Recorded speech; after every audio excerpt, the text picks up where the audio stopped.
Well, hello everybody, Jason of New Year's Revolution Cave, indeed.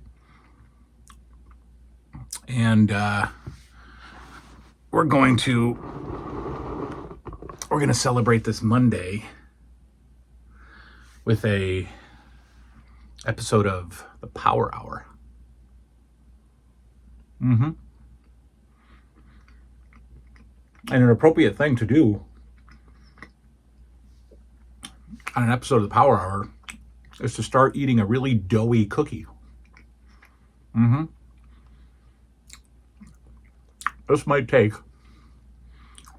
about 45 minutes. Not the Power Hour. This doughy cookie.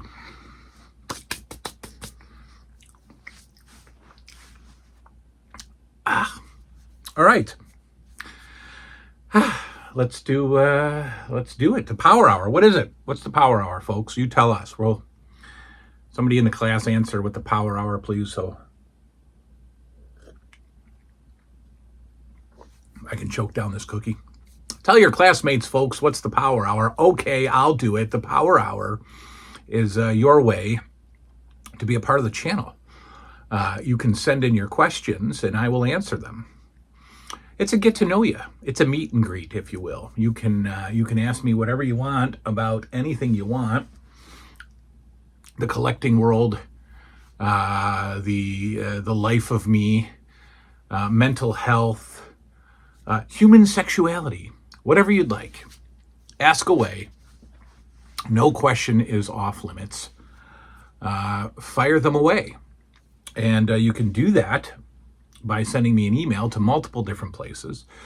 Jason_Nupp@yahoo.com, JasonNupp76@gmail.com, or I don't know, the Facebook Messenger there. There's Instagram. I got the old Instagram up there. You can call me. I'll put my phone number below. And I actually just ask Upstate Johnny. He's had it for years. So that's how you get on the show. And I'll give you some love. I'll give you a shout out. You know, if you've got a YouTube channel that you want me to promote, if you've got a business, if you've got a proposal that you'd like to make to a spouse, a girlfriend, you'd like to propose to her, I'll do that for you on the channel. That's how you connect. All right. So my man Bale,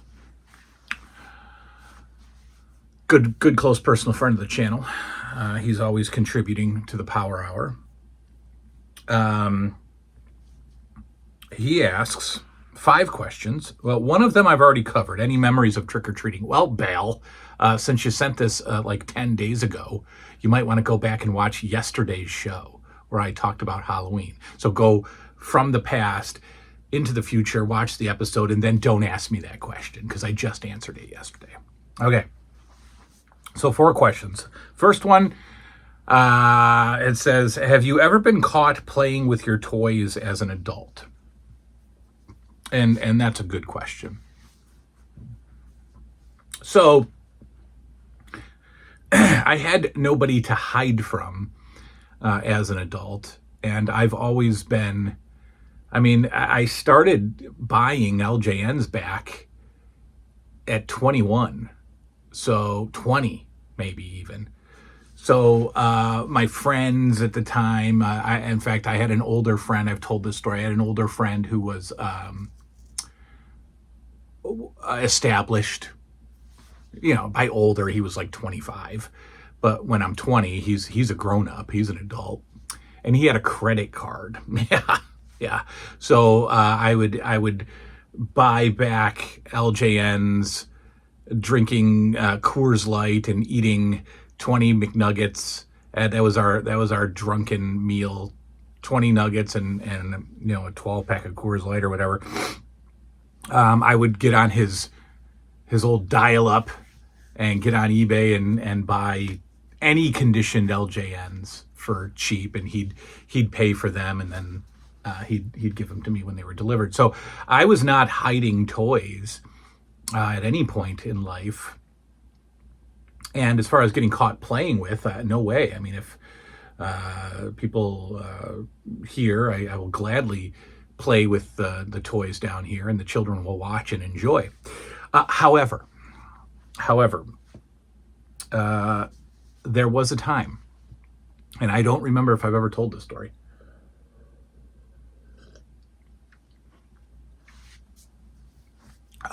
There was a time back in the day.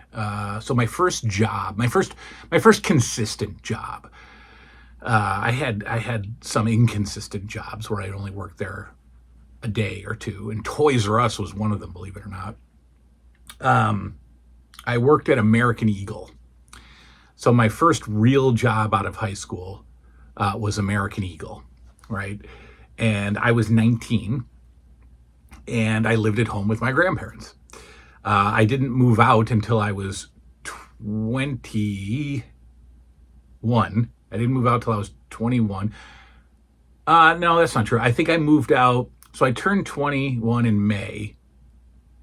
I was in the apartment not 21 because I remember first my dad taking me out for my birthday, and then the friend with the credit card taking me out. So I probably moved into the apartment, let's say March. When I was 20.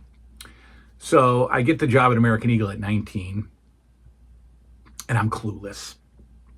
I am clueless. I had maybe some semblance of a girlfriend in high school at a few points, and I don't know, nothing significant.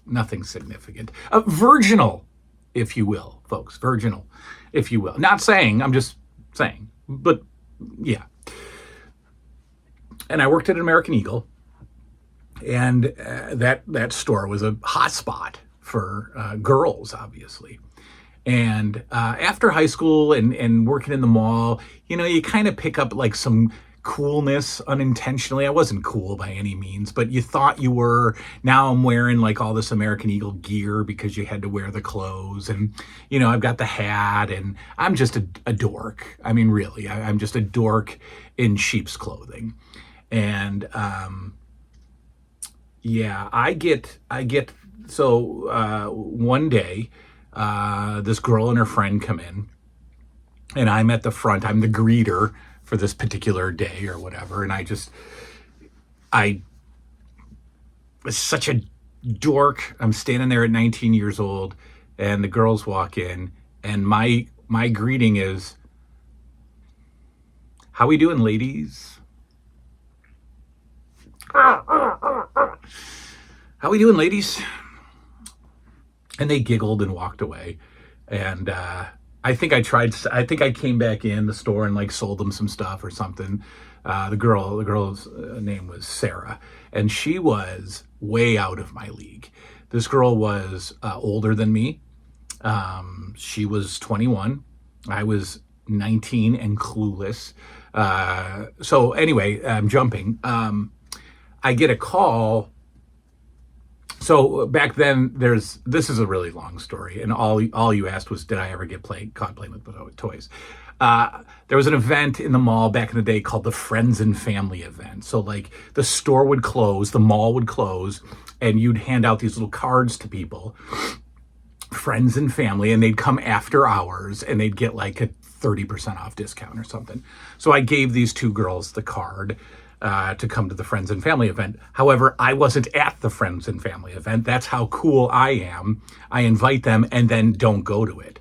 Well, that night I get a call from a coworker, I remember, named Brian, and he goes, "Hey, some girl just asked for your phone number."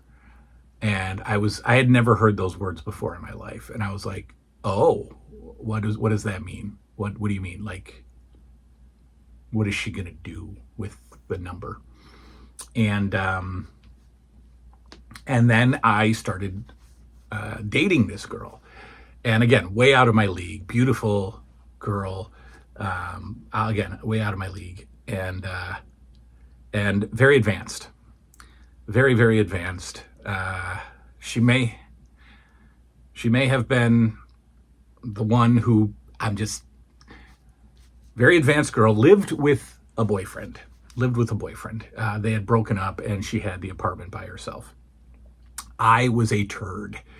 And at my grandparents' house, because I was totally ridiculous, had all of my, this is prior to selling, no, this is American Eagle. No, this is prior to me selling my first batch of wrestling figures, right? So my childhood LJNs, because I sold the LJNs when I was 21 because I wanted to go out that night. So I sold my entire collection of LJNs for $250 to a collectible store.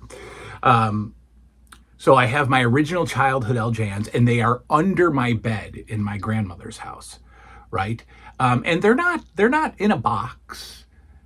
They're spread out everywhere. Now, I didn't have the ring at the time for whatever reason, but all the wrestlers were under the bed. And at one night, the girl and I were not doing anything like that, but we were in my room at night. The grandparents were asleep because I would have gotten in trouble if there was a girl in my room.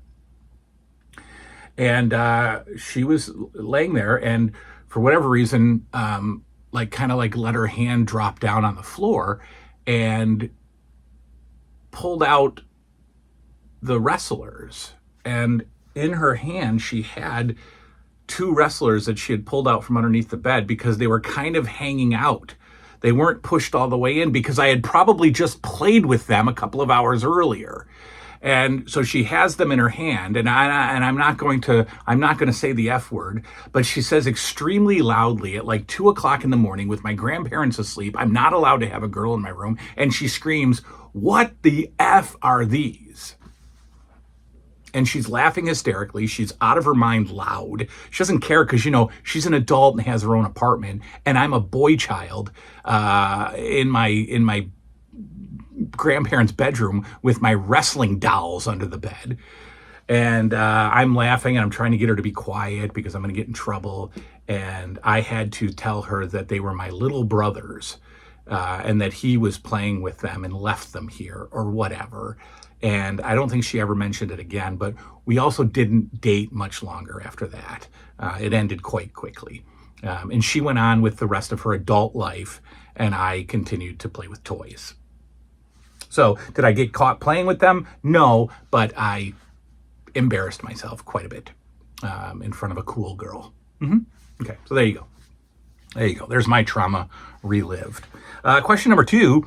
Do you have any memories of going to the Fairground? And I assume, now Bale's not from Merca. Yeah, see, Bale's not from the good old Merca. So I assume that when he means Fairground, I assume he means the fair. And if that's what he means, I will discuss my memories of the fair. So the fair, whether it's we have the big New York State Fair here in it's in Syracuse. That's supposed to be a big deal. I went to that once as a kid. I didn't care. But here in the towns, if your town is big enough and has a fire department, you're going to have a carnival. A fireman's carnival, if that's what you mean, Bale. Do you have any memories of going to the fairground?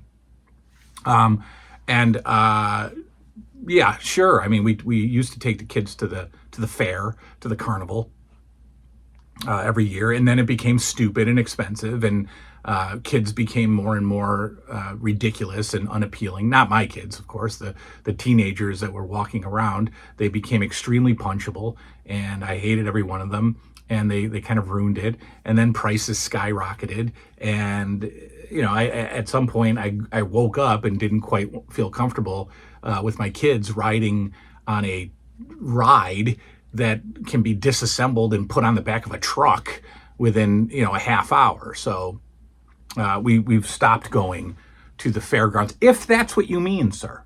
If that's what you mean. Top 3 films for Halloween night. Good one. Honestly,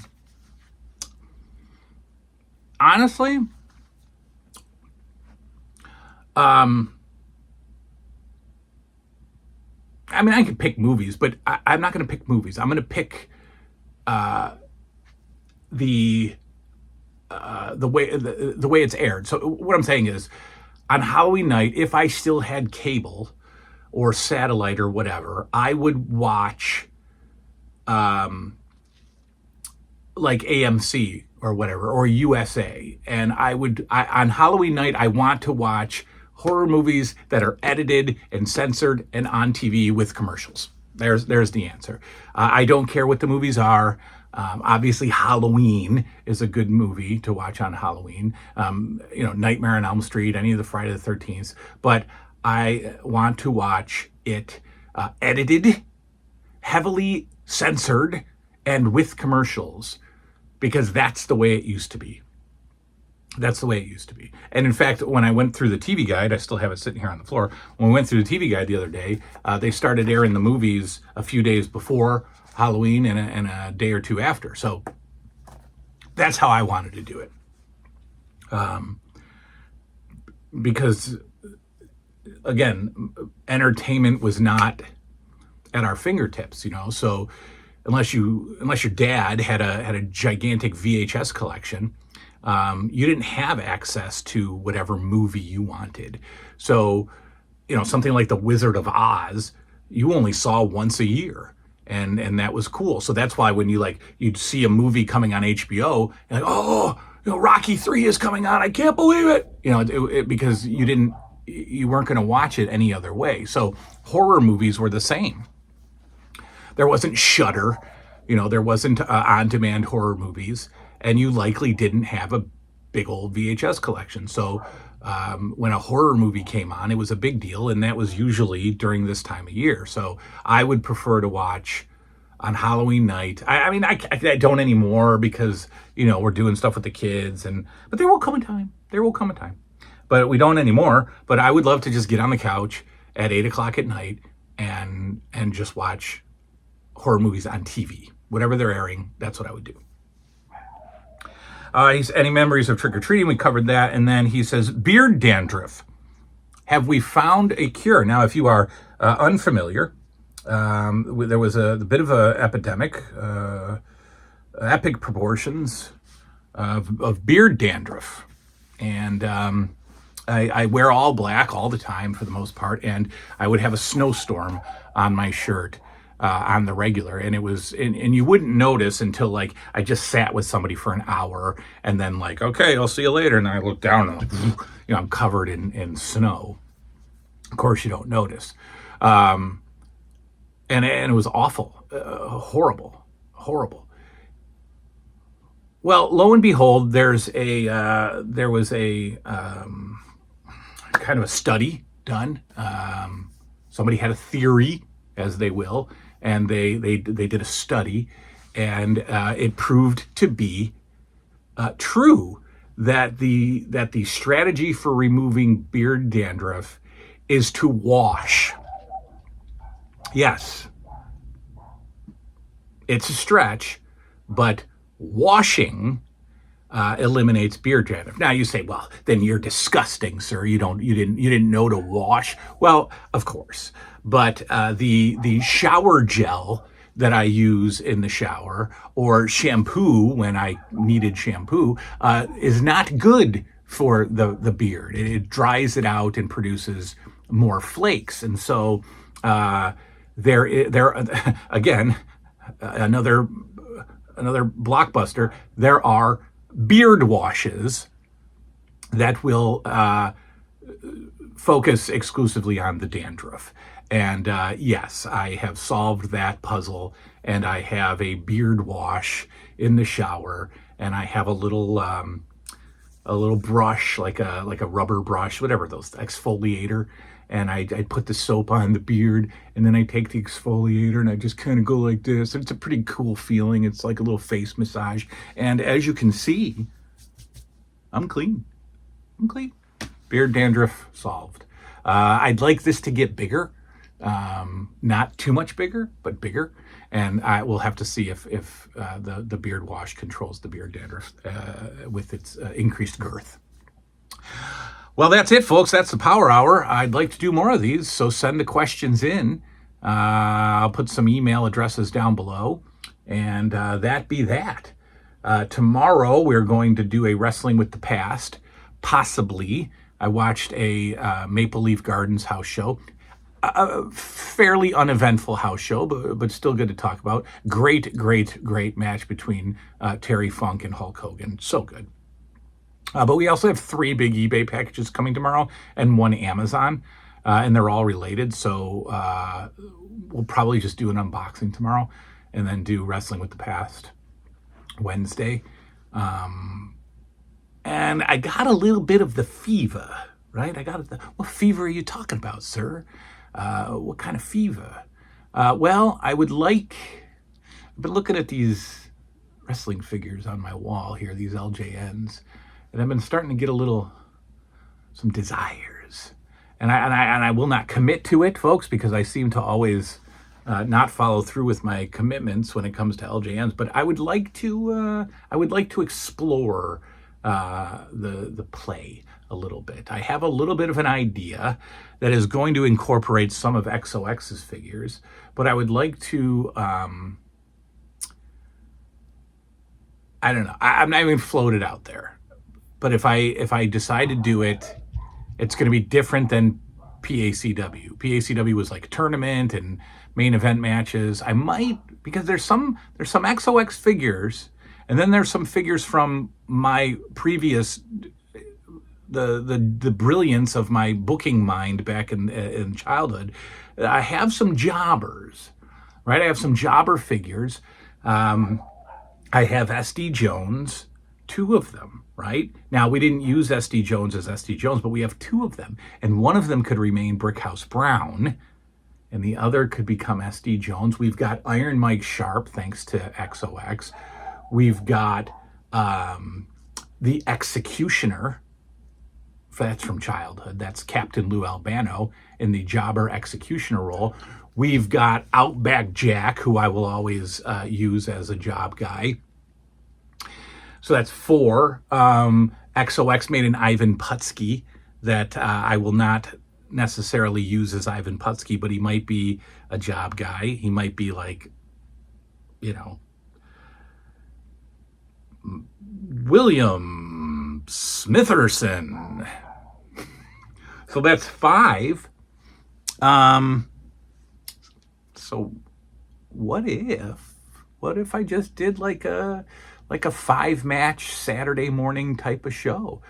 The LJN Superstars of Wrestling, where King Kong Bundy comes in and squashes SD Jones, and we have a couple of interviews and maybe a Piper's Pit, and then the British Bulldogs debut and they defeat Iron Mike Sharp and William Smitherson, right? Maybe we get an angle or 2. Then maybe we do some higher profile shows, some house shows. Ooh, what's brewing in my head? We'll see you next time. Good night now.